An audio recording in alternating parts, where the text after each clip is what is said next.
নমস্কার, আমি সুকান্ত বিশ্বাস। আজকের বিষয়বস্তু, গত পরশুদিন অর্থাৎ 17 তারিখ ফেব্রুয়ারি পশ্চিমবঙ্গ বিধানসভার বিরোধী দলনেতা বিধানসভায় দাঁড়িয়ে তিনি স্পিকারের কাছে জানতে চেয়েছিলেন, স্পিকারের থ্রু মুখ্যমন্ত্রী মমতা বন্দ্যোপাধ্যায়ের কাছে, যে পশ্চিমবঙ্গে কেন বিভিন্ন বিদ্যালয়গুলিতে সরস্বতী পুজো করতে গেলে সেখানে পুলিশি প্রোটেকশন লাগতো বা লেগেছে।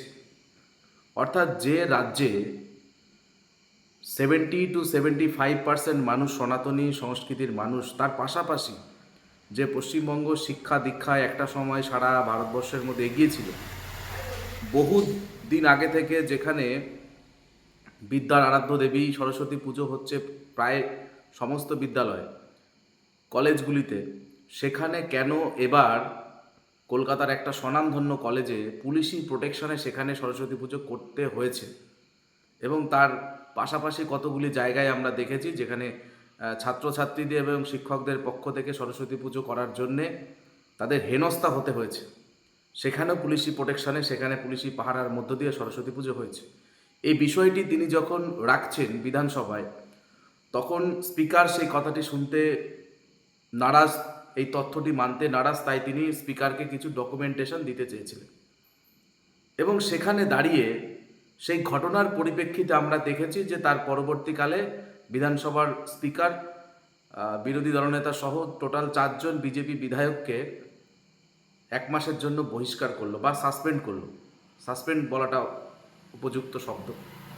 তো এবারে প্রশ্ন হচ্ছে যে শুধুমাত্র রাজ্যের জনপ্রতিনিধি 2,29,00,000 ভোটারের যারা প্রতিনিধি, সেই পরিষদীয় দলের নেতা মাননীয় শুভেন্দু অধিকারী পশ্চিমবঙ্গের স্বাভাবিক অবস্থাকে মাথায় রেখে তিনি যখন প্রশ্ন করছেন, তখন তার কথা শোনার মতন পরিস্থিতি নেই স্পিকারের কাছে, তিনি শুনতে চাইছেন না।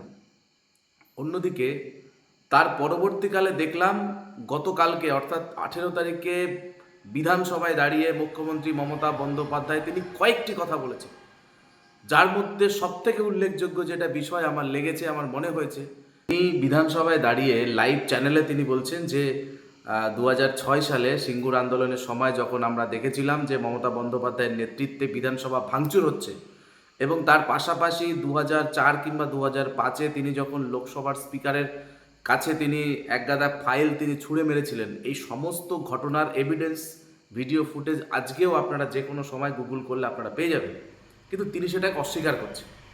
তিনি অস্বীকার করে পাশাপাশি তিনি কাউন্টার করতে চাইলেন এইভাবে যে একজনকে উদ্দেশ্য করে বকলমে তার মানে যেটা দাঁড়ায়, মাননীয় শুভেন্দু অধিকারী মহাশয়কে উদ্দেশ্য করে তিনি বলছেন একটু অন্যরকম সুরে যে আজকে যেভাবে একটা নির্দিষ্ট শ্রেণীকে টার্গেট করে নাকি অপমান করা হয়েছে, যদিও একজন বাংলা সাধারণ নাগরিক হিসাবে আমাদের কখনো মনে হয়নি মাননীয় শুভেন্দু অধিকারী মহাশয়ের কোনো বক্তব্যতে তিনি একটা বিশেষ ধর্মকে টার্গেট করে তাদের অপমান করেছেন, তাদের অবমাননা করেছেন, কোনো জায়গাতে তিনি বলেননি।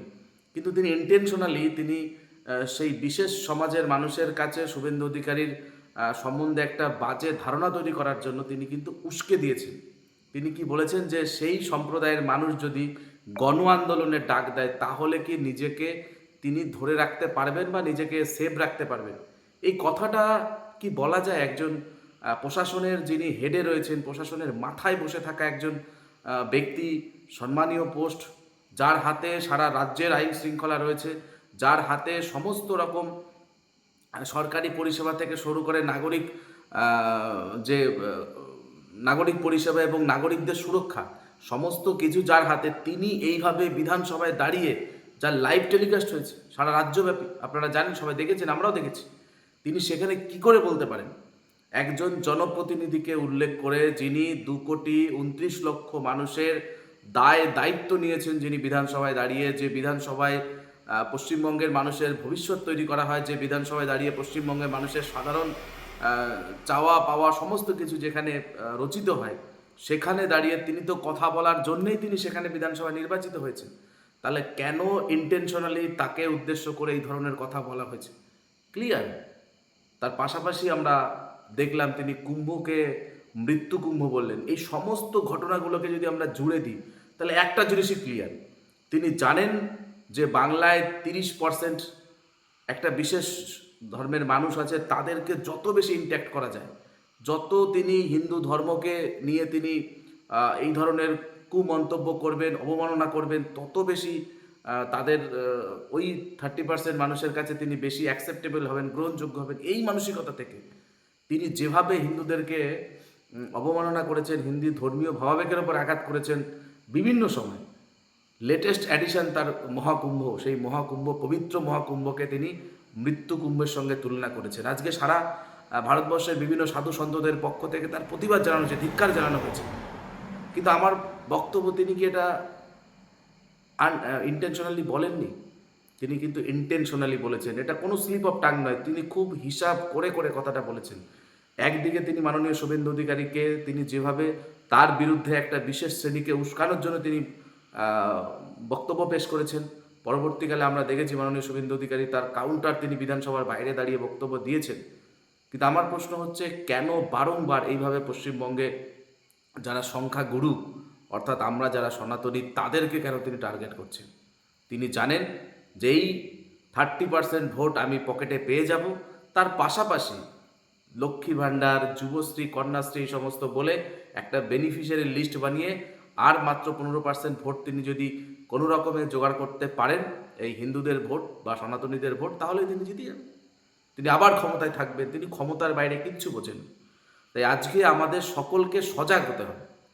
যে রাজ্যের মুখ্যমন্ত্রী বিরোধী দলনেতার সম্বন্ধে এই ধরনের মন্তব্য করতে পারেন, যে একটা গণ আন্দোলন যদি হয়, প্রোটেস্ট হয়, তাহলে নিজেকে কি করে রক্ষা করবে, অর্থাৎ ঘুরিয়ে তাকে থ্রেট দেওয়া, তার প্রাণহানির থ্রেট দিতে পারেন যে রাজ্যের মুখ্যমন্ত্রী বলতে পারেন যে কুম্ভ যাত্রাকে বা কুম্ভকে তিনি মহা মৃত্যু কুম্ভর সঙ্গে তুলনা করতে পারেন, যে রাজ্যের মুখ্যমন্ত্রীর আমলে দুর্গাপুজো, কালী পুজোর মূর্তি ভাঙা হয়, যে রাজ্যে সরস্বতী পুজো করতে গেলে ছাত্রদেরকে রাস্তায় আন্দোলন করতে হয়, মাথা ফাটে, যে রাজ্যে আমরা দেখেছি পুলিশ প্রশাসন তাদেরকে টেবিলের নিচে যেতে হয়, তার পাশাপাশি সেই রাজ্যে আমরা দেখতে পেয়েছি প্রায় 3 কোটির ওপরে যুবক যুবতী রয়েছে যাদের এই সরকারের আমলে 1 টাকা পর্যন্ত কোনো কর্মসংস্থানের ব্যবস্থা করা হয়নি।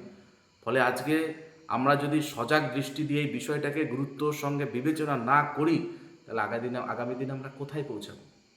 এইভাবে বারংবার হিন্দু ধর্মের ওপরে যদি তিনি অবমাননা করতেই থাকেন, কতদিন সহ্য করবে আমার সনাতনী ভাই বোনেরা? তাই যে ভাষায় ডাক দিয়েছেন, যে সুরে ডাক দিয়েছেন রাজ্যের বিরোধী দলনেতা মাননীয় শুভেন্দু অধিকারী, যে ভাষায় তিনি কথা বলেছেন আমাদের রাজ্য সভাপতি মাননীয় সুকান্ত মজুমদার, আজকে কলকাতায় দাঁড়িয়ে তিনি যেভাবে আক্রমণ করলেন, তার প্রতিবাদ জানালেন, কুশপুতুল জ্বালিয়ে দিয়ে যে প্রতিবাদটা সুর, যেটা কলকাতা থেকে শুরু হয়েছে, সেই প্রতিবাদের সুরে আমাদের সকলকে কথা বলতে হবে। যিনি আমাদের ধর্মীয় ভাবাবেগকে আঘাত করেছেন, যিনি মহাকুম্ভকে মৃত্যু কুম্ভের সঙ্গে তুলনা করেছেন, যিনি হরিচাঁদ গুরুচাঁদ ঠাকুরকে তিনি বিকৃত নামে ডেকেছেন, সেই মুখ্যমন্ত্রীর এই বাংলায় আগামী দিন ভোটের মাধ্যমে আমাদেরকে বুঝে দিতে হবে। কারণ দিনের শেষে তিনি এত বড় কথা বলতে পারেন ওই একটা জায়গাতেই, ভোট ব্যাংকের কারণে।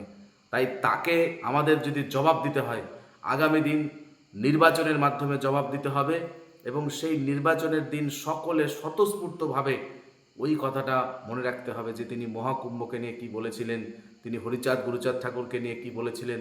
তার আমলে যেভাবে হিন্দু সংস্কৃতি, সনাতন সংস্কৃতির ওপরে আঘাত হানা হয়েছে বিভিন্ন জায়গায়, আজকে আঞ্চলিক স্তরে আপনারা দেখতে পারবেন যে যে সমস্ত ট্র্যাডিশন ছিল আমাদের হিন্দু ধর্মীয়, সেই সমস্ত ট্র্যাডিশনের ওপরে বিভিন্ন জায়গাতে বিকৃত করা হয়েছে, কোথাও আঘাত করা হয়েছে, কোথাও ব্যান্ড করা হয়েছে।